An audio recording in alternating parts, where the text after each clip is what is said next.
This week, we continue our Fantastic Four-month sequel with a movie that would bring the Silver Surfer to the big screen. Galactus, on the other hand. Well, welcome to Half-Ass Movie Podcast.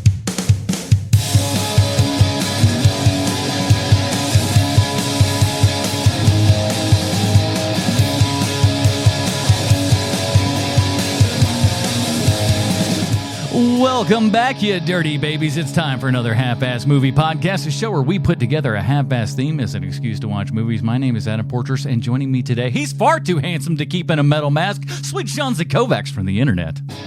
You know, Jessica Alba won a Blimp Award as favorite female movie star for her role in this film. Let's hope she lives up to it. And he's had bigger gas than Galactus, Bruce Leslie. Bring back the what was that award again? I've already forgotten what it was called. The Blimpies? It's the Blimp Award. Bring back the Blimpies. You know, I want to see another award that Jessica Alba can win. Was that like that had to have been the Nickelodeon Kids' Choice Award, right? Is that what they called I thought that? so too. I doubled down because I wanted to look, but no, they actually were nominated for the Kid Choice Awards or the Nickelodeon Awards. The Blimp Award is something completely different. Weird. The Blimp Awards, like, we don't want to be associated with that. Thank you very much. We called ourselves the Blimp Awards, not the Nickelodeon's Kid Choice Awards. Get that out of your mouth. I believe that probably the Blimp Awards were put together by Jessica Alba's parents. Well, yeah, I was going to say, how much stock did she have in Goodyear? That's probably where it came from. Man. I tell you what, though, she's having the last laugh over everybody. She looks exactly the same, and she's rich as all get out. It's true. She's been an amazing business lady. That gal's got she's more than just a pretty face, that one. I'll tell you that, man. She's going to the bank on that one. And she can afford to make a movie once every 5 years now. So she don't even need to do that. But we are back, everybody. We're putting together our Marvel theme here, man. Fantastic Four has decided to come out and for the new month, the new Fantastic Four. What's this? The fourth generation, right? If you don't count any animation and stuff like that. We've been waiting a long time for it, and we figured with Fantastic Four First Steps, too many F's in that, even for me, we're going to be checking out all those eras of the live-action Fantastic Four. Last week, we covered the 94 Roger Corman produced that was intended to never go anywhere, but that Fantastic Four, then we got all the way here to 2007 to check out the second Tim Story Fantastic Four movie, because in this newest Fantastic Four, that's what we got. Silver Surfer, this has got to be the same thing, right? It's all going to be the same. Nothing's going to be any different than what. Anyway, it's been a long time since I watched this one, though. You guys, I would imagine, probably the same for like early HMP stuff like that. It's probably the last time you watched it, yeah? Oh, yeah. I mean, I can't imagine any reason why I would have. You don't just pop this in on a Thursday? No. I mean, I have a lot of baggage with this coming into it, but I hadn't seen it. I kind of forgot that we watched it for the old Incarnation Volume 1 of the show. Didn't really remember. In fact, I'm watching it thinking that this might have been the first time I've watched it, which I guess it isn't if we've covered it before, which hard for me to think some of the stuff we did cover, we wouldn't have covered this. No, we absolutely did, but it's been that long to where it's just like it's come and gone from the memory. You're just like it's been completely wiped at this point for me. That's a sign of a good movie, right? When you've seen it multiple times and you can't remember anything about it, that's probably good, right? It's good for the box office because you just keep going, did I see that? Well, let's go back again. When you keep hoping the jeweler will show up again, you know you got it. I'm gonna say this. I'm gonna show my hand here. I think the Corman Fantastic Four is better than this movie. You can watch it. You can watch it all the way through without like because you're just constantly like, huh? They went with that choice, huh? Like over and over again with that first movie we saw last week. This one here is like it's the regular vanilla ice cream of superhero movies, where it's not incompetent. The people who made this movie know how to make a movie. It's just I'm not certain they know how to make a good one. Yeah, that's kind of where I'm coming at. This film fell victim to a whole lot of baggage with me. I think I went in, even when we saw it before, like not watching the movie to judge it, but to find things to make fun of. Yeah. I criticize it for not giving me what I want instead of just saying, hey, this is what the movie gave us and being open-minded. I have a lot of Galactus baggage. Galactus, a pretty significant comic book character, and with my background, that was important to me. I've got a lot of Jessica Alba baggage that maybe we'll talk about, and I don't know why. I just have negative feelings, like I don't expect much out of her, and she doesn't do anything to change my mind.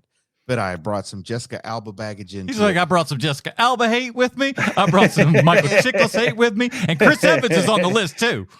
And I have persistent memories of Doctor Doom never being done right. So before Doctor Doom is even on screen, I'm got my arms crossed and I'm just waiting to complain about this Doctor Doom. So I brought that kind of baggage in when we watched it before, started out with some of that, but I managed to be a little bit more open-minded and good for you. Yeah. And I'm going to say that I have not a bad time when I watched it. I might, if this were the days when we still like did our housework and just turned our TV on to TNT and whatever was playing, I wouldn't turn it away, and I'd probably catch myself folding laundry more slowly as I watched what was going on. Yeah, if we lived in that world, this would definitely be something you'd keep on in the background while you did laundry or some crap like that. Absolutely, but we don't live in that time. But what if you don't have laundry to do while you're watching it? What are you doing then? Oh boy. Well, somebody's got to dirty up some clothes because I want to see how this ends. Well, you're writing a thank you note to Tim Story for only making this movie 90 minutes long. That's what you're doing. Oh man, that was such a. I never used this word. It was such a hashtag blessing when I saw what the runtime for the sucker was. It was like, oh, thank you so much, Tim Story. And to get to Tim Story for a second, we had this conversation last week. I think Portress and I had this conversation where we were trying to figure out what Tim Story's most significant movie was. And I believe, Portress, you said that it was the first Fantastic Four movie he did, right? The one that came before this? Yeah, I think that was probably like his biggest success, I think. I mean, save for your, like you said later, the barbershop movies, which I didn't take into account. I was like, oh yeah, those all made a good penny. The barbershop movies did make money, but they weren't as successful as the first Fantastic Four movie. No, that's the first Fantastic Four movie kind of like came out of nowhere and shocked the world with how well it did. Mm-hmm. And when you watch that movie, you'll think like I do, how? But it was a big surprise. And it kind of is one of those things too, where it's that rare instance where what you have in your head of what these Fantastic Four movies are is exactly what happens. You could watch the trailer for this movie and you know how this movie is going to end up. That doesn't happen a lot. It happens sometimes. And I'm not talking about like with nerdy nerds like the three of us. I mean like my parents could see the trailer for that movie and I could have said to them, what do you think happens in this movie? And they would have nailed it. Dad would have leaned over and been like, that Galactus is going to be bullshit. Why is he wearing culottes? I don't think any of that's going to be good. We'll get into all this though, but do us a favor, man. Why don't you like and subscribe this show on YouTube and Twitch and Kick and all those places, because we are out and doing this show live on Sundays. Come on out, join us in the chat room. We really appreciate it. Be a big old giant dirty baby there, and like, subscribe, and all of those things, and drop a super chat, aka a Portress Bucks. Wait, let me get my little. I got to hit all the right buttons here. We'll get to the new one in just a second. That one did not go nearly as loud as I would have thought that it would. Thanks, guy. You really got me on that one. Anyways, we'll read it here in a second because we got some mail. I'm sorry. Can I ask a question? I'm sorry, I'm doing this on the live show. That's okay. Maybe it's because I'm an old. What is Kick? And is anyone actually watching us on Kick? I had some for asking the question that I've wanted to ask for like 4 weeks now, but I didn't want to expose my ignorance. All right, so we all know what I would imagine everyone here knows what Twitch is, yes? Of course, yes. Even though I'm an old, I know what Twitch is. Very good. This is pretty much a competitor to Twitch that has basically, there's a whole lot of money and stuff behind it, and they're not running ads and stuff on their program and everything. They're just doing really good, and a lot of creators are, because there's not a whole bunch of people out there doing it.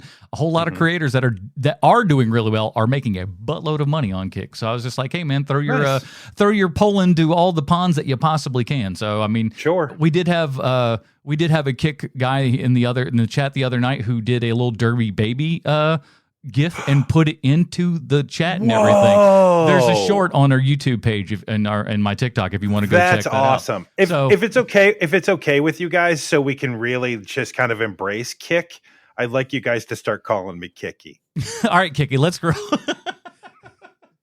But yeah, you can do that. But we need to do this though, because it's been a second. Let me make sure I hit the right button. Bale's here. All right, we got ourselves a little bit of a letter here from our good buddy King Solomon's Frog. Nice. King Solomon's Frog. Let me make sure I get the thing up there. There we go.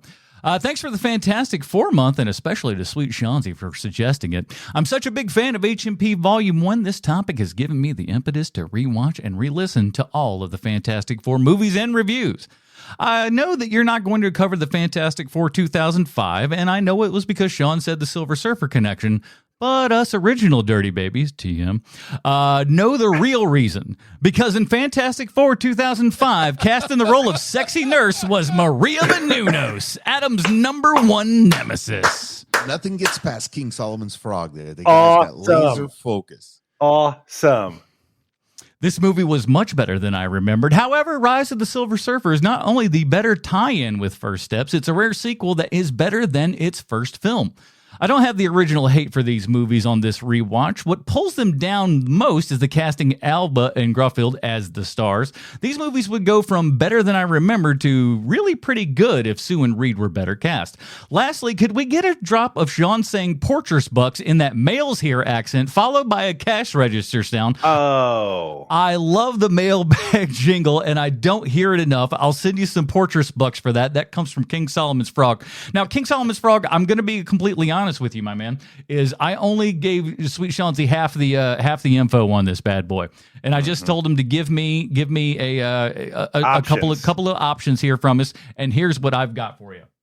Let me make sure it goes and plays correctly. Portress Bucks. And I put a little reverb on the end and everything too to make it real nice. Portress Bucks. So anytime we have a super chat in there, that's what we're gonna lay down for you. Thank you. My nasally New England accent doesn't allow my voice to go super low, so thank you. So we'll be doing all of that stuff. So thanks to Mike and Trillian for hanging out in the chat, everybody. And if you'd like to send us an email, why don't you do that over at halfassmoviepod@gmail.com. It's right there on the screen. I should have read it right there. You don't read. I was about to say, have you ever known me to really read, though? Let's be honest with ourselves. Well, who are we fooling, gang? Look, it's easier if someone just says it to me phonetically. Is someone doing semaphore? Can I have some of that, maybe? Write it out as phonetic as you possibly can. So if you'd like to hear that jaunty jingle there, super chat that on YouTube, and we'll read it, share your thoughts with the world, make Bronson's day. He needs to eat, man. Look at him. Look at him. You go, he's sneezing. He's barely surviving. He's just trying to live, man.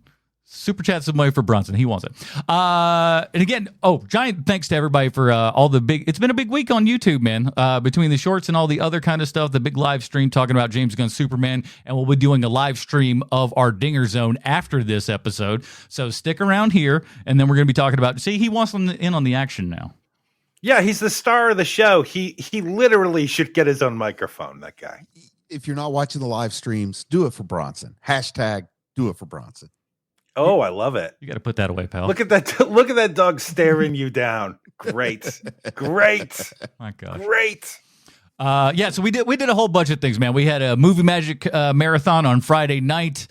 We talked the Superman thing. I had a Jurassic World Rebirth video up there. I got my first impressions for the SBS 5000 subwoofer coming this week. So tons of stuff happening over on YouTube. If you are not there, you are missing out, my man. So get on over there. We really appreciate that. Leave us a review, all those things. You get it. Patreon.com/HMP. Pre-show, post-show, Dinger Zone. And I said Dinger Zone, we're doing the after show here today. We're going to continue it right on this live stream. So stick around here for our thoughts on James Gunn's Superman. I know a lot of you was thinking about it. A lot of viewers asking. Even some people ask, were like, hey, man, I can't afford to be on the Patreon anymore, but I really, really want to hear you guys talk about James Gunn's Superman. Can you please put it on the YouTube? And I was like, yeah, we can definitely do that because it is big enough of a deal, and I'm not going to lie to you, boys and girls. It's getting views. This crap's getting views on stuff, so I'm more than happy to oblige with all of that. Well, boys, let's get into it. Here is the IMDb plot line for Fantastic Four: Rise of the Silver Surfer. As we know, IMDb always 100% correct in everything they say and or do. The Fantastic Four learned that they aren't the only superpowered beings in the universe when they square off against the powerful Silver Surfer and the planet-eating Galactus. This was written by Don Payne, who wrote Hope and Gloria, Victoria's Closet, Thor. That's right, the first Thor movie. You wouldn't think those... The bad one? Yeah, the bad one. And also, get this, 18 episodes of The Simpsons. Really? Yeah. Mark Frost, however, did 48 episodes of Hill Street Blues and 30 episodes of Twin Peaks. What? And John Turman, he helped write Ang Lee's Hulk, as well as a Ben 10 TV movie. And there were 2 episodes of the Canadian television series The Crow, Stairway to Heaven, as we all know. Big fans of that over here on the old HMP. Directed by Tim Story. He did the first Fantastic Four movie, of course, from 2005, and then all the barbershop movies, the ride-along movies, and tons of music videos, that guy over there. Starring Johan Griffith. That is how Conan O'Brien pronounced his name, so that's how I'm pronouncing it. Jessica Alba, Chris Evans, Michael Chiklis, Kerry Washington, and the recently passed Gillian McMahon, who'd been battling cancer for a couple of years and stuff like that. Sad story with that guy. But also, it's one of those nice things where, you know, somebody wasn't making a big deal about it and everything was just kind of, you know, that kind of manly man sort of thing of just like, that's the way to go out, buddy. Yeah. If you're going to go out, do it like that. That Bozeman did the same kind of thing. It's just like, I'm not making a big deal about this. Same. Great stuff. That's going out like a man as far as I'm concerned. Me too. So yeah, man, it had been a minute since I'd seen this thing. I was a little bit skeptical going in. But I got to say, I think I'm exactly like you boys. This movie it's paint by numbers. It's simple. It's easy, but it's not horrid. You know, like I said, watching this as I brought a more of a B movie approach. You know, watching this like this is a B movie. This is a superhero movie. If you just want a nice little superhero movie and you're not looking to really dive into the lore and pick it apart like you would Lord of the Rings or something. Well, you know, Bruce, you hit it on the head at the beginning of the show where you said it's not as bad as you think it is, but it's also not good. And so like basically here, the problem with the movie is this, is that anytime there's special effects involved, when that is the main thing you're watching, the movie's just fine.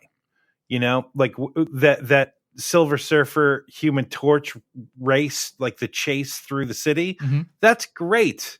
The stuff where like where Johnny is fighting Dr. Doom at the end of this movie, that stuff looks good. It's not amazing, it's not going to blow your mind, but you can believe it. Your brain is tricked enough to believe, oh, this is pretty good. It does, and it still doesn't to this day look wildly outdated. 2007, we're almost 20 years away from it, and it doesn't look like, oh gosh, man, look at all the seams and stuff. It just looks okay. It's not like looking at the first Jabba. No, gosh, no. That first Jabba from Phantom Menace. It's far better than that. The problem with this movie is anytime you run into the 80s hacky sitcom jokes, because you know they're coming. You see them coming from a mile away. They're all terrible. None of them are surprising. There's not a single moment in this film where you're watching characters react to each other where you're surprised at someone's reaction. or that you feel that genuine emotion is happening either. Well, there's that too, because I mean, this movie is so paint by numbers, and all of those things, like even Kerry Washington, who is a very great melodramatic actress. That's the best way I can put it to you. If you want to see an angry African American lady crying, you hire Kerry Washington, because no one does it better than that beautiful lady. She's so good. However, they don't let her go. They don't let her cook in this movie. They don't let any of the actual actors, like the people who can actually act in this movie, do much acting. And it's funny because when you see somebody like Chris Evans in this, and I didn't see it at the time, this is just through hindsight that I saw this. Chris Evans is the only one who's able to make the material work for what this material is. There's not a single other actor in this film, with the exception of maybe like your Andre Braugher or someone like that. There's no one else in this movie of your main characters who is actually making the dialogue work. He's the only one. And maybe that's just through me going, that's Captain America. He's going to be Captain America later because I'm a nerd. But it's really interesting, and it's really kind of off-putting, to be honest with you, that you're like, oh, the hothead, the guy that you're supposed to kind of sort of hate but love him anyway, is the best actor in this damn movie. It's crazy. It's off-putting that someone tried their best. No, that's not what I'm saying. No, that's not what I'm saying. I know it's not what you're saying, but it's funny that it can be heard that way, because you're right. It's like, it's how dare, I mean, this is what I'm feeling, and I know it's an irrational feeling, but it's still how you feel. It's like, how dare you expose how bad your co-stars are? I mean, that's almost the feeling. He's just running circles around everybody going, I'm going to get a paycheck today. But when you're watching somebody like Michael Chiklis, who is a very good actor, I've seen him be great in many, many different things.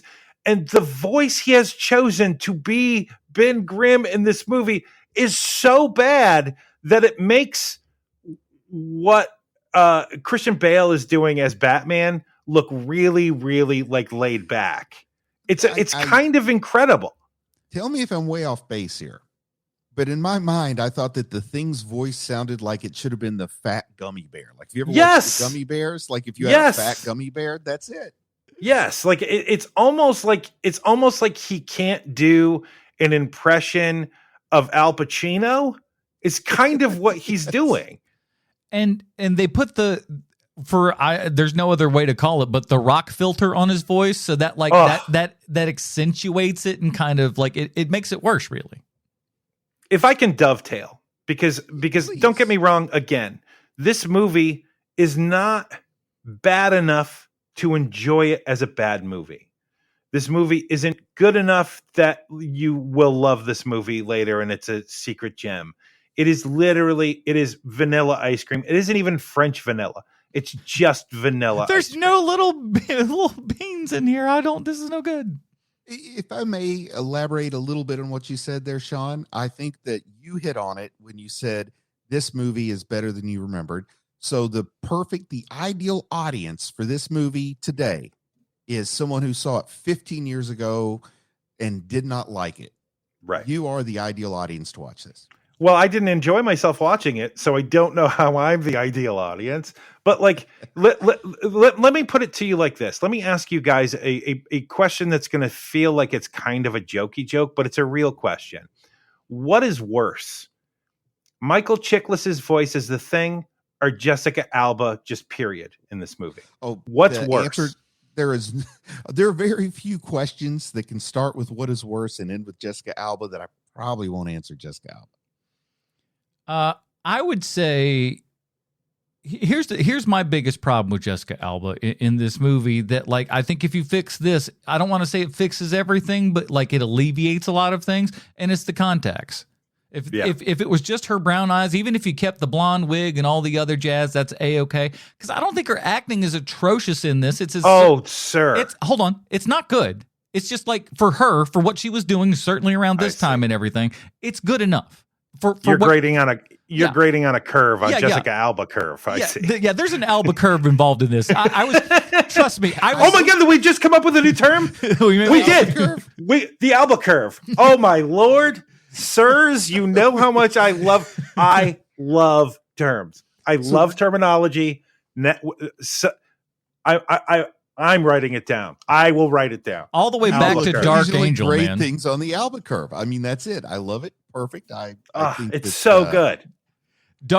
See, I remember her from Dark Angel, that show on Fox and everything, because James Cameron found this girl and said, this is the hottest girl in the world. What we're going to do is we're going to develop a television show around this girl. They did. She wasn't great in the show, but like it really what you were turning in to watch just the hottest lady in the world every single week. It's true. It was but, you know, there's a certain point when it comes to like attractiveness where it's like, so what? And there was enough of an idea around everything else. Yeah. I understand that you're a very beautiful woman. So what? Why are you taking a very good actor's job by just being pretty and being cardboard in a movie? And in Portress, I'm going to do the thing you hate the most. I'm going to hold your feet to the fire. All right. What's worse? Is it Chickless's voice or is it Jessica Alba? Because you have an answer. It's Jessica Alba. Yeah, she's worse. Okay. Yeah, I mean the Chickless voice. It's like it's annoying, but I can get over that. That's not that bad. I could almost find a charm in it. You know what bugs me more is the teeth. You know what's so weird? Bother me more. Portress. I completely look. I freely admit you've got better wigdar than me, but I think that it's Jessica Alba's actual hair in the first Fantastic Four movie. This is all wig all the time. This is wig for sure. It's been too long for me to remember the first one. Sorry. And it looks bad. Like it's not a great wig. No. Why isn't that wig better? Why isn't it a Saturday Night Live wig? She they don't want to go to work this long. It takes too long to do all this crap. She's like, listen, man, if I got to put in these eyeballs, I'll be damned that you ain't wasting 4 hours every morning on a wig for me. No.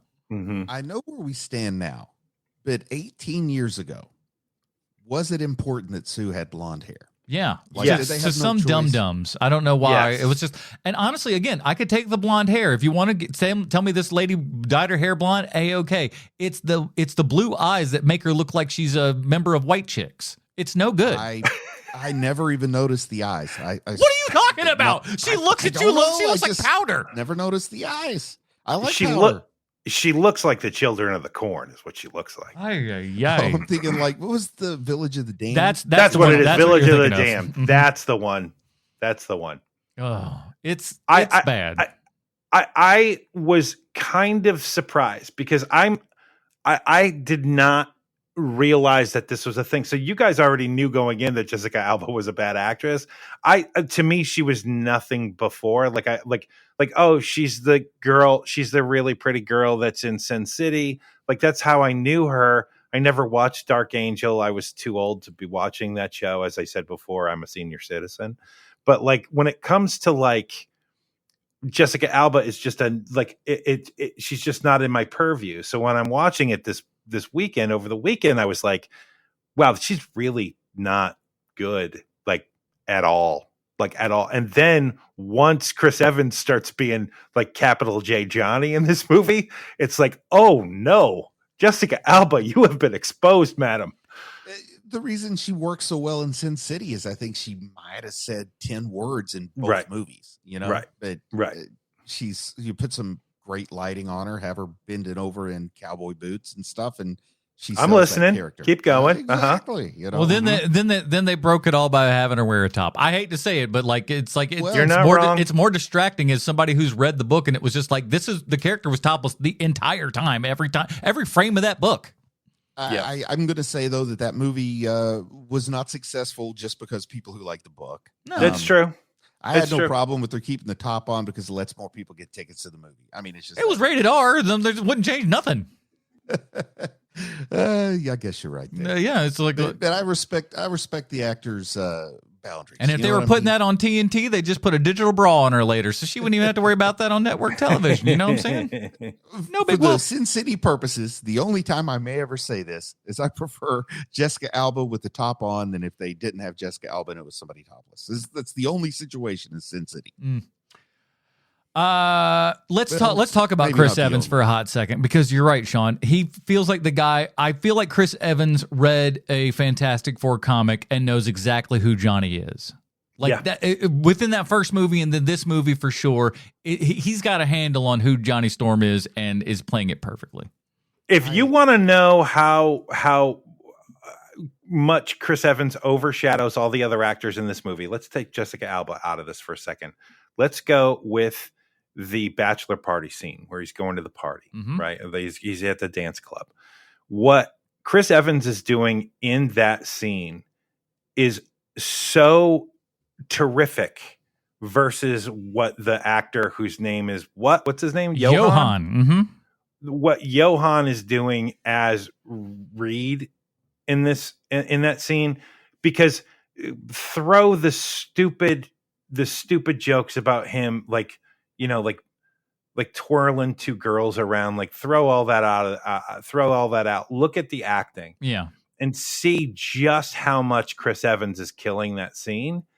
It's like, well, no kidding. That's why Chris Evans is a gigantic movie star, and no one else from this movie He's keeping the scene afloat, to be quite frank. If there was somebody that was worse in it, but you'd start noticing how shoddy the set is. You'd start noticing how few people are in this busy club. You would start noticing those things. But because Chris Evans is magnetic enough to you're looking at what he's doing with this, and we throw in some special effects every once in a while, you don't realize how, kind of desolate all this place is, really. Yeah. And I don't know who to give the credit to, but I do want to credit somebody behind the creation of this movie I feel like somebody recognized what they had with Chris Evans, and this movie really does give him a chance to feature. I mean, yes, he's got that raw talent, but they also gave him some scenes where he could really do it right. And, they really kind of make him the centerpiece of the Fantastic Four here. He's the one with the switcheroo power. He's the outsider. He's the one who has the biggest arc and has to take all the powers and join them together to save the day at the end. And do you think that kind of also came about because everybody was just like, well, gosh, we really like Johnny in that first movie? There's probably some of that. Yeah. I'm not going to say that whatever the reason is, it's more like an ends justifies the means. I'm still going to give him credit for featuring him. No, it's really great. The ability to listen to people, if that's what it was. And it seems to be the one character that they have nailed down in this movie, right? Like the way that they are characterizing, like Reed. Reed is somebody who I don't even know if they had this term at the time, but basically that character in this movie is someone who doesn't have a life-work balance, right? Yes. But that's basically his only flaw as a character in this movie is like, oh, he's a workaholic, that fella. Yeah. And then and that's not that is not an interesting character. It's the only potential he has for an arc in this movie. I mean, just for the reasons you pointed out, it's the only potential he has for an arc. So at least they set it up early on that he could have an arc, but no, they do a wedding. They book in this with weddings. And he doesn't change one bit. He's still answering. Come on, man. It's your wedding. You know how to turn your phone. I don't know. Like, off. honestly, I didn't mind that kind of conceit of the idea of everything because it felt it just felt very comic booky to me. Where it's like we start with the wedding that, of course, gets interrupted by this giant adventure and everything, and you're wrapping it up yet again. But we're also showing that hey, the Fantastic Four never sleep. This is kind of our thing. We always go through this. We're never going to be that normal sane family that everybody else is. We're always going to kind of continue to be this sort of thing. So, like, as far as that goes and kind of tropiness of it, I don't mind that. Oh, I hate it. And not only do I hate it because it's the thing where it's like, see, rich people are just like the rest of us. See, there is no way in God's green earth that those very, very wealthy elite people aren't complete. You can't contact them for a month from like the week before the wedding till 3 weeks after the wedding. You will never be able to contact these people. But because they're just like us, see, he's a workaholic. He's even working during his wedding. Yeah. Here's where the just like us falls apart. Because, guys, we've been in a lot of weddings. And I don't mean as groomsmen. I mean, we've been grooms. I've been in one. Yeah, I've only been in the one. Oh, well, I've been in a couple. Anyway, There is no way your phone is going to make any noise during the ceremony. No, There's it just was, way. it was Like, out. It was out of the power picture. is Gone. off. Yeah. And you're probably going to hear some dumbass college friend groomsman make a little chirp in his tux inner pocket. Of course. Stupid. But even he's not going to answer it. He's just going to like get that red face where he hopes Sorry. it's him. I'm trying to think. You're right. You You know what it reminds me of? That scene reminds me of. It reminds me of. I don't know if you guys ever listened to this, but Howard Stern was talking about how when they were making the movie Private Parts, he wanted it to be more realistic and more like his life, because all of these comedic writers kept writing it where it was like just the hackiest, like stuff that you would see on, like Gimme a Break or Mama's Family or whatever. You like, mean good shows? Well, whatever. But I defy you to watch an hour of Gimme a Break and tell me how great that show is. Give me a break. It's been a minute. Mama's Family, however, I'll definitely be watching some Mama's Family. I'll tell you that right now. All right. I forget. You need to know your audience. That's on me. That's my bad. That's my bad. But the problem is that when these comedic writers are trying to write a scene for Howard Stern, it always starts off in the same place, where it's always like there's a party and Richard Simmons is supposed to be watching his kids, but the kids get completely out of control. And then Howard Stern opens the front door and Richard Simmons comes up and slaps him in the face and says, "Never again," and walks out. And he's like, that is not anything what my life is like. I don't want anything like that. And so whenever I see something like this wedding scene, something that's so unrealistic, and I know that sounds so stupid. There's a movie where there's a guy riding a silver surfboard As a rock but man you need to draw a line somewhere, man. And there is no line drawn in this movie. It's like, listen, every bad idea needs to be up on that screen. Hey, I think he's just against rooftop weddings, Bruce. I am at that too. If you were a very famous person, why are you on the roof of a major metropolitan city where some jackass in a helicopter can do a flyby? It's stupid. I mean, you're not just a famous person. You're a person whose enemies are supervillains. Yes. Who fly and are outside. In a bunker under the ground. Or Thank you. Something small and tasteful with like 6 people. Right. Where they shut Star Wars. Like someplace like out in Tunisia somewhere where no one can find you. No, we got ridiculous. I like the idea of just go to the old Tatooine set in Tunisia. That's where that would have been perfect wedding. Stan Lee shows up at the wedding as himself, as a member of the party. I was, that's one of your early ones right there. Oh, and man. they name check him too, which I don't remember him being name checked a whole bunch. Not often. There's maybe 1 or 2, but it's usually just like something else. Mm-hmm. For Marvel movies, I think this is it. Of course, he's name checked in Mallrats. I don't know if that's a little bit more than a cameo. That's a starring cameo, a featured cameo. Yeah. That's what it is. And then he's name checked in the Teen Titans Go movie, or Teen Titans Go to the Movies. Yeah, that's about it. Yep. Outside of that, just regular old. He's just some old for man. much, but I've got like name checking Stan Lee off the top of the dome. But I don't know why. I can't do remember like Macaulay Culkin's name, but I know the 3 times Stan Lee was name checked. I do still like the idea that, Stan Lee's kind of the, one of the Watchers or something that's kind of over all that's why he's been in all the things or whatever, or whatever the deal was for his last one there. Not to segue this too much, but one of the thoughts I had when we do see the Stan Lee cameo is like, that used to be a not insignificant part of my excitement when I would go to a Marvel movie. It's like, I wonder how they're going to slide Stan into this one. And with that no longer being an option, how big is that void going forward? I think it's pretty big, man. I mean, think about it. I'm glad you agree with me. It is big to me. Think about all of these terrible Marvel movies that have come out in the last couple of years. At least like when Stan was in it, it was like, man, I am not enjoying this, but Stan's going to show up at some point. That's going to be okay. Yeah. There's none of that. I mean, maybe I'm wrong here, but I think that Captain America: New World Order or whatever it's called, they could have totally used a Stan Lee cameo at some I haven't point. seen that one. Hello, everybody. Have you been sleeping through about 3/4 of this thing? Let me brighten up your day just a little bit. How you doing? How you doing? All right. We'll see you in the after credits, everyone. Talk about by the numbers. I tell you what, a Black Captain America. Oh, I win at the right time. I think what's the guy's name? Axel Rod ought to start being the new cameo guy.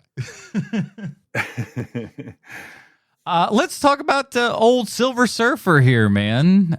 This is kind of our first Silver Surfer on screen. I remember looking at him back in the day going, this looks really awesome. I think for the most part, that still, for the most part, holds up. It falls apart in the face a little bit for me. Totally serviceable. Like that's the best way I can describe it. It's you're never going to look at that thing. It's not like seeing the special effects in the remake of The Thing that came out around the same time as this, where you're like, yikes, this is the worst thing I've ever seen. I mean, it's pretty good. And I especially like the moment where he doesn't have the silver on him when he's a prisoner and they still make him look otherworldly. It's a pretty cool trick. I was going to ask a little bit about that specifically. First off, I just want to follow up on a couple things and say, the CG on the Surfer when he's in full mode scores high on the Alba curve, if we're going to grade it that way. Oh, baby. And then I had thoughts about when he is depowered. They catch him in this ultimate nullifier that's built by the collaborative work, I guess, of Reed and Victor is what we're supposed to believe. Mm-hmm. But when he's depowered, I wondered if it would have been a nice touch if he actually became an organic being and they let Lawrence Fishburne be Norrin Rad. Oh, I think it's way cooler the way they did it, though, man. And it's like when Harley's quit going chrome and they started putting like the flat matte black is what they call it on things. Mm-hmm. Yeah, it had that kind of cool look. It's one of those one of those tricks that they do where that he doesn't have magical celestial power anymore, and it's just by making him matte black instead of silver. It's a really good trick. I of all of the things that recommend this movie, I think that might be one of the best ones. And it still lends us to the world of him actually being an alien and stuff like that. And like as interesting as Bruce says, as you said there, if he turned to like Lawrence Fishburne or something, it would still kind of make him a human, which like kind of takes away from all of it. With this, he's a humanoid alien, and you really kind of just get to see like, oh, if he's stripped away from all of this stuff, this is what this bare ass alien looks like. It's kind of weird and funky and stuff. And again, we'll mention because we haven't said his name yet, but Doug Jones in the actual as the Silver Surfer, not the voice of the Silver Surfer, of course. My interpretation of it is that's what Norrin Rad looked like before he became the Silver Surfer. Maybe that's part of why he looks the way he does as the Silver Surfer, is because he looks so much like that beforehand. Yeah, he's just like a chromey version of this. We just dipped him in. All right, he's good to go. Mm-hmm. I thought it looked really good. Now I will say this because I remember back in the day when they were like, "Hey, the Lawrence Fishburne's coming in, he's going to be doing the voice of the Silver Surfer." I think everybody was like, "Oh snap, Morpheus is coming in doing the voice of the Surfer. This is going to be sweet." And I remember liking it. This time, I don't think I like it a whole lot. It's kind of bad. Yeah, it feels like he just did it in a real quick afternoon here and everything, and just didn't put much of anything in it. And I know if that's maybe like the vibe that you're going for, is that Norrin Rad is just kind of like but I don't see that. I don't think that. I don't mean to jump the gun here, but who would have been a great voice for the Silver Surfer is Andre Braugher. Would have killed that. It's true. I had a recommendation for him to have done the voice of Dr. Doom or Ving Rhames. Like, I don't want to say anything negative about Julian McMahon. He's a solid actor. I think that he does a fine job in his performance, but once the mask is on and it's Doom, he really needs to enter a room, like quite literally and for obvious reasons, like Darth Vader would. And still having Julian McMahon's voice, he did not intimidate me the way it's too soft. The guy that does We Got the Meats, that's Ving Rhames, right? Yes. That's the voice I need out of there. I am not going to besmirch Julian McMahon. He did the best he could with what he had in this movie. The biggest problem is he is shoehorned into this movie. You do not need this to be Dr. Doom at all. It could be anyone, and it's going to have the same effect. It isn't made bigger, badder, better because you have Dr. Doom on the Silver Surfboard. That is not.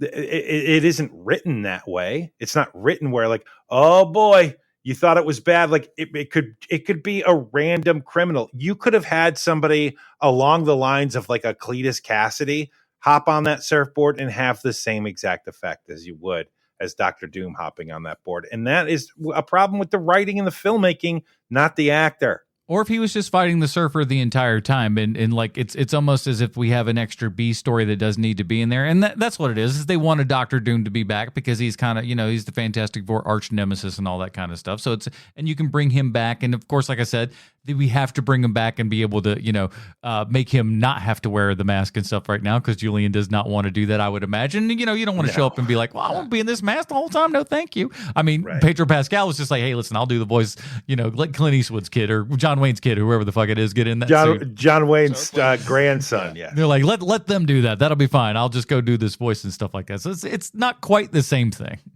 Mm-hmm. But just to agree with you there, Sean, I even put in my notes that it's creative decisions, not McMahon, that I blame for that. But I think that when Doom is in the room, man, everybody's either looking for an exit or getting down on their knees. His Victor's really good, though, isn't it? I really like him as Victor and his interaction with him. His Victor would be okay if everybody didn't already know that he was Dr. Doom. Fair. Like that would have worked just fine. The problem is he tried to take over the world about 5 years ago, according to this movie. That was so long. And everybody in the room, the American army, the American military is literally like, oh, this should be fine. We'll let him make some big decisions for us. Well, it's also kind of a trope, it's like there's a threat so big that we have to work with our enemies, especially a comic book trope. But I mean, look at a movie that's just around the same time, X2. X2 does this idea incredibly well.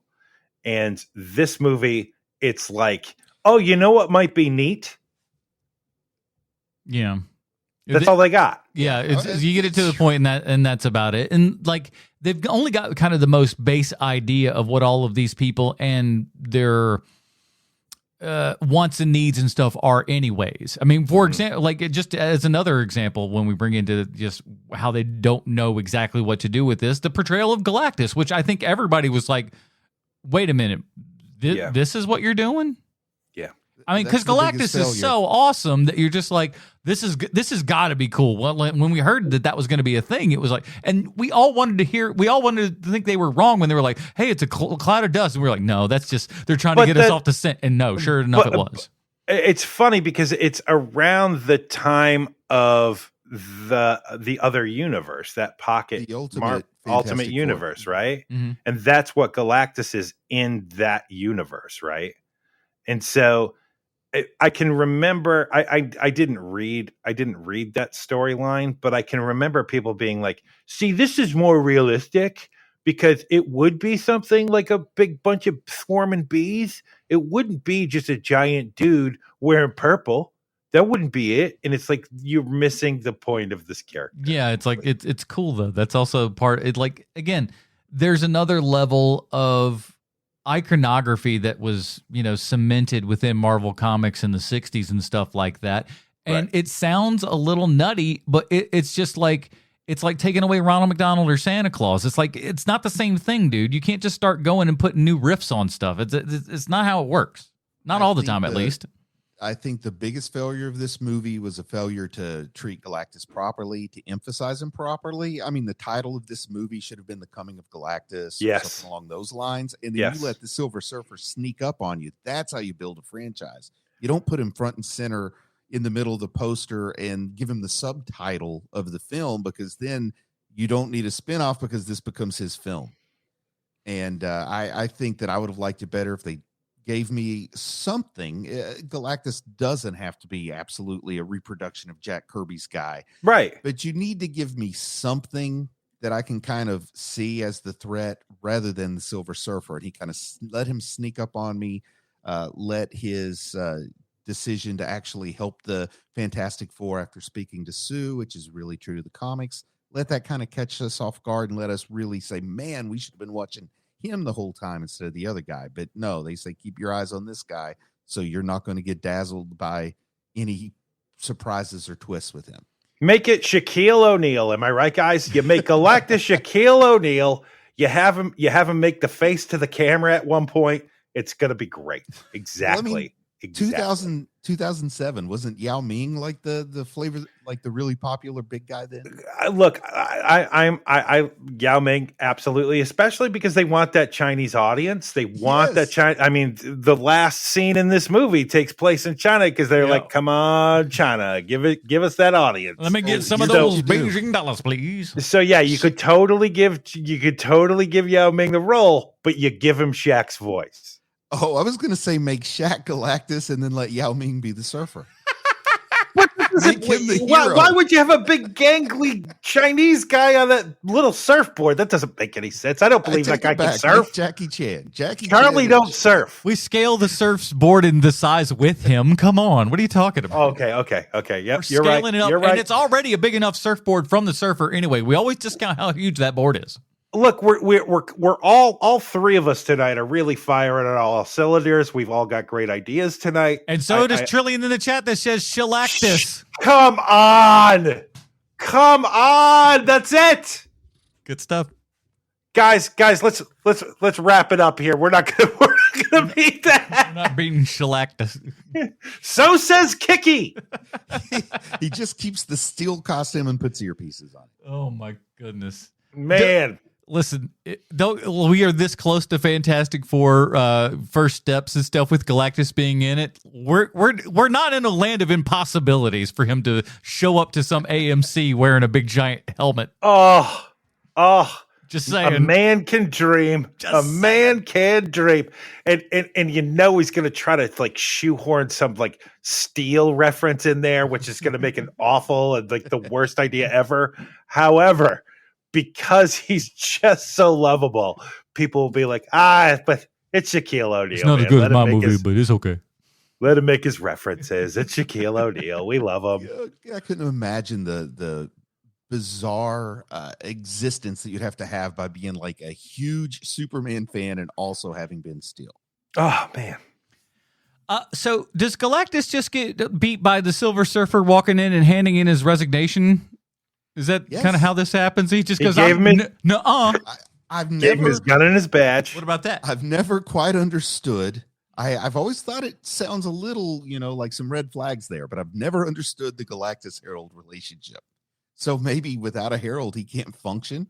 I don't know. It's like a codependent relationship thing. I may be remembering this wrong, but during that cool Ron Mars run of Silver Surfer, I want to say, and man, like, pull me back from the brink here, Bruce, because I could be just completely imagining this. But there were a bunch of the Heralds of Galactus who got together because basically they were going to try to take down Galactus. And it was with some of those heralds that were just terrible, like Terrax or whatever his name was. Like all of those guys were getting together because they wanted to like absorb his power or whatever. And it felt like that's sort of what they did with the Silver Surfer here, but it doesn't work as well. It seems not to work very well at all because I think there's a real lack of understanding. Right.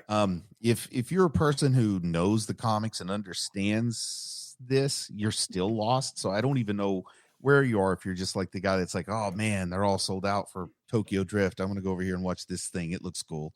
They're sold out of Tokyo Drift. That's something that never happened in real life. One for Tokyo Drift, and they just turn the sign around.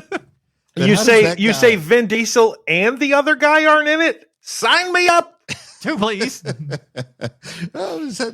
Little Bow Wow fans are around the corner, though. he drive a car that looked like the Hulk.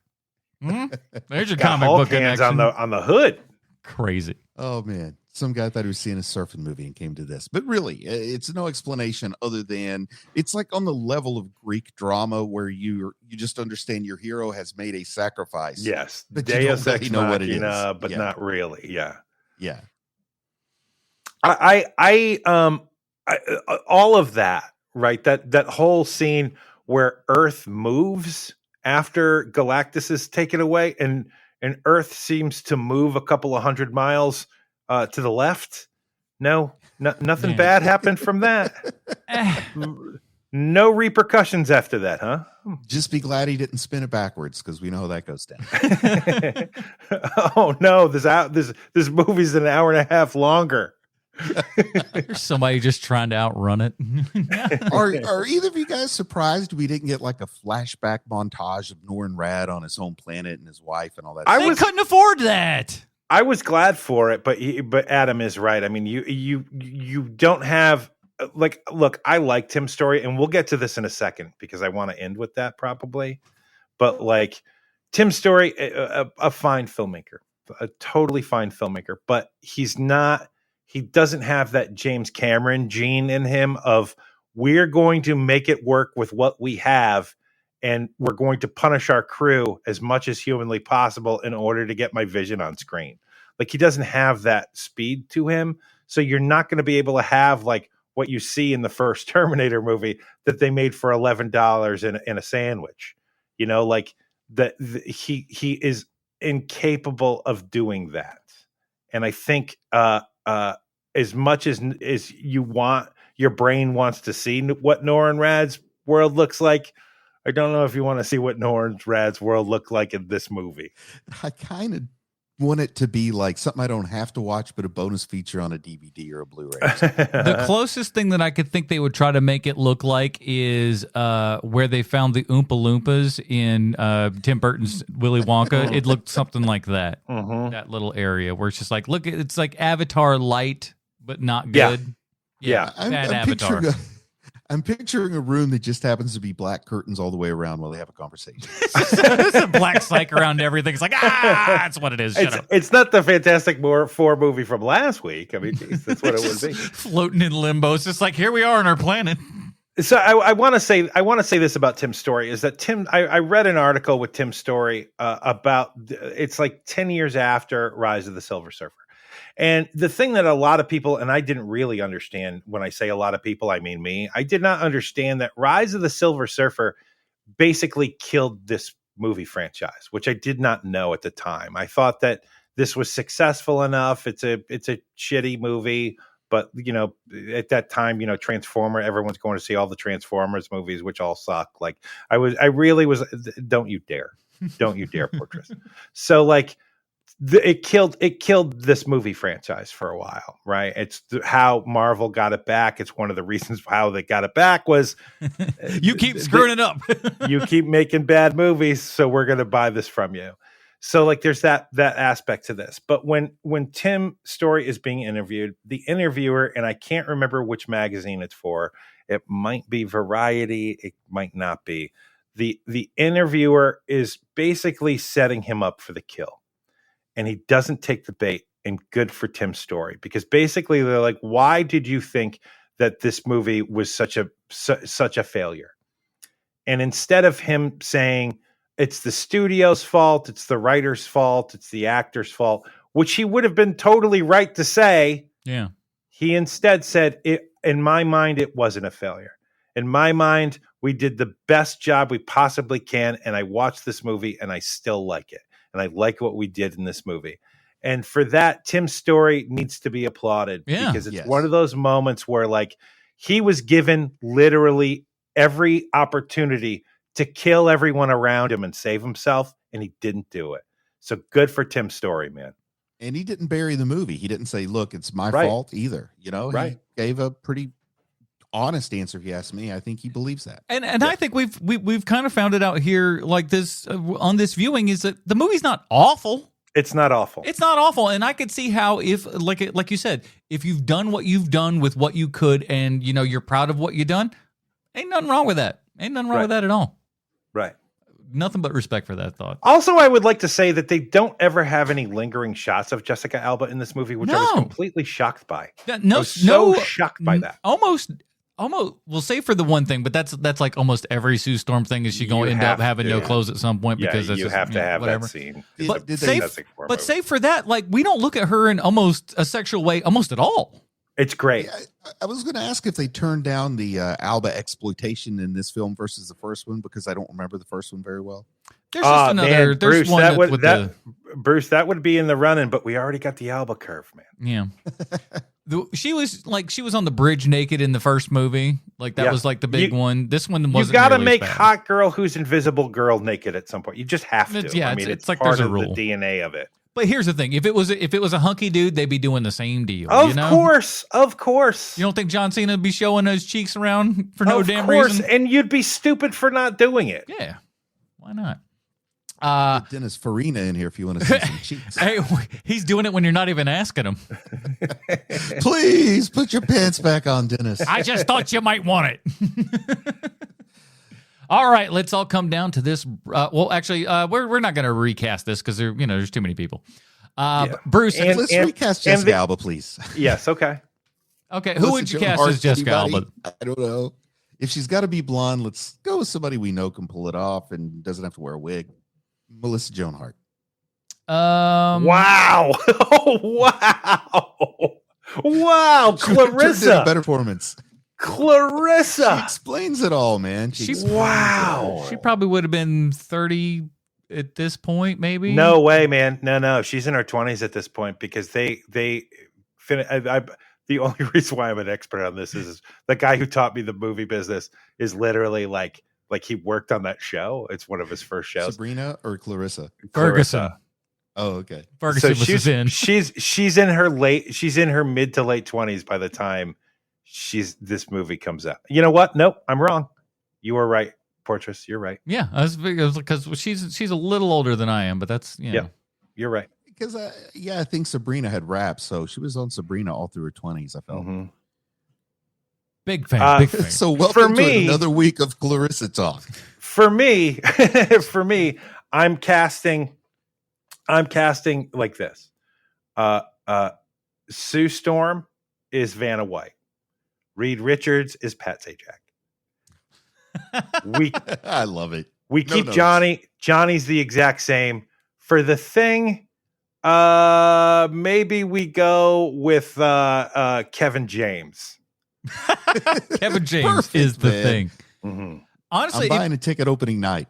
Because we didn't mention it. The thing costume did change a little bit from the last one. They did kind of up his brow a little bit, not to my liking, not to the excess that I would prefer it to be, but it was more so than the first one. So there are pluses on that one. But it is one of those things that when you watch it, it's just like it would have even been even better if Chickless wasn't like 5'7". Right. Because that doesn't help him. They put a little boots on him. He still ain't tall enough for everything.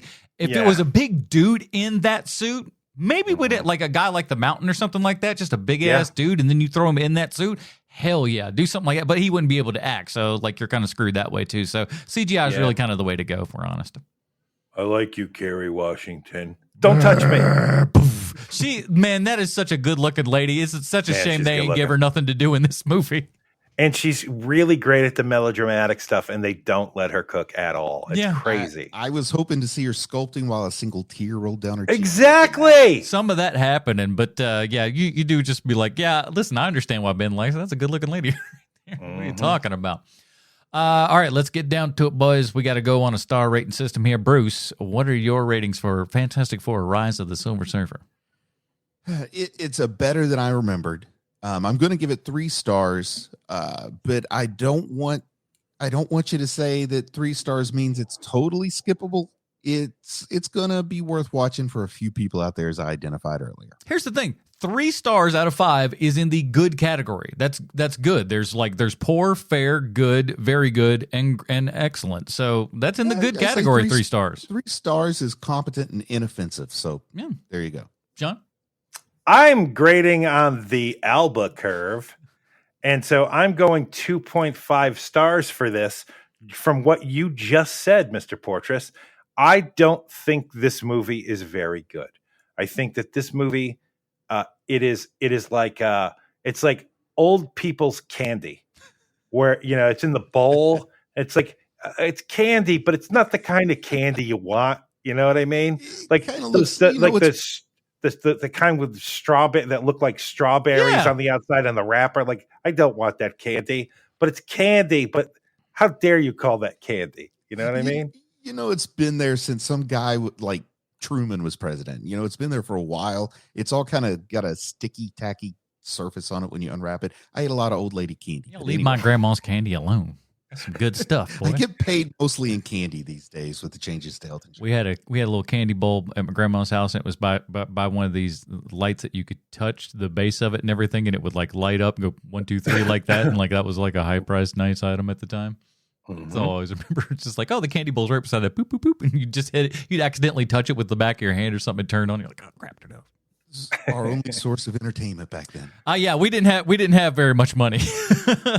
For me, this is going to be just a solid 3 stars. It's not nearly as bad as I would have thought. I probably would have initially thought a 2 before watching this and everything, but it's not that bad. There are elements of it that aren't fantastic, but there's enough of it to just go, that's okay. Johnny's great.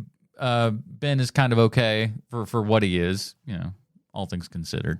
It's like I said, I'm not in love with it. I just don't hate it. I'm not spitting on the ground in its image. That's all. Maybe we're doing that next week, but we'll see. I want to ask a really big question here, a really important question in my mind. So far, I am 2 for 2 of these movies being better than I remembered. Is there any chance whatsoever of that happening next week? Because it can't be any worse. It cannot be worse than I remember. The only thing that I think gives this the next week's movie a little bit of hope is that if you think of it, that Josh Trank tried to make a body horror movie and they didn't let him make that movie. So if you look at it like that, it might be one of those movies where it's like Indiana Jones and the Kingdom of the Crystal Skull, where the first half of that movie is great. It's the second half of that movie is where it's just the worst movie you've ever seen. The second that a monkey has a pocket comb, you're like, all right, let's quit.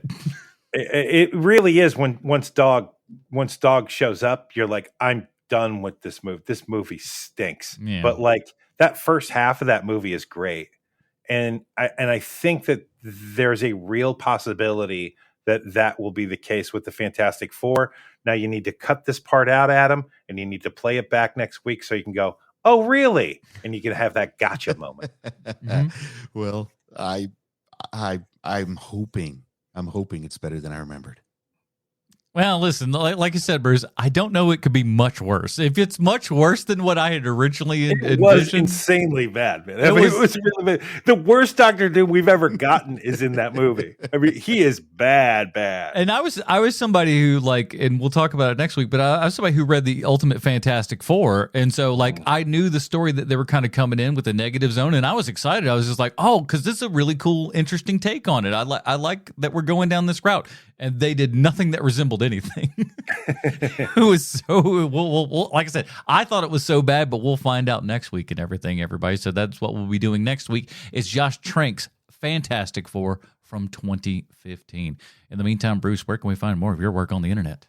Yeah, I'm still telling folks about Naughty Hookers, Knotty. Right now, Facebook's the only place to link up and look at stuff, but Naughty Hookers on Facebook, Knotty. Look for Bruce's slouchy beanie. I've worn it the last couple of weeks, and it's very comfortable, man. It's great if you have a lot of hair, or if you have no hair and you want people to think you have a lot of hair. It's a good way to just be comfortable and get your hair out. Yeah, he could like he could have everything or nothing underneath that beanie, couldn't he? It's true. It's got a little bit like it's an air of mystery, I would say. It's true. It could smell like Head and Shoulders. It could smell like a train station. You don't know. Come see, come saw. You never really know. Head and Shoulders or an actual rotting Head and Shoulders. Well, Head and Shoulders been on the side of the road for a couple weeks. Sean, what else? Go to YouTube. Yeah, go over to that YouTube. We got tons of stuff over there. We're going to be doing live shows. I think I'm going to call Tuesdays TikTok Trash Tuesdays, where I just kind of go through and take any of the movie TikToks that I've been doing. Those have been kind of fun to do, and they give me a little bit of extra stuff to put in shorts feeds and stuff like that, and it's been kind of fun. And all those, so come and hang out on those dates, man, and just follow us on YouTube there and hit that subscribe button as well as the bell notification. Then you'll know when we're going live. So that is it, everybody. Join us next week when we are talking Fantastic Four from Josh Trank and 2015. For Sweet Sean to Kovacs from the Internet, Bruce Leslie, I'm Adam Portras, reminding you dirty babies to get out there and watch some movies.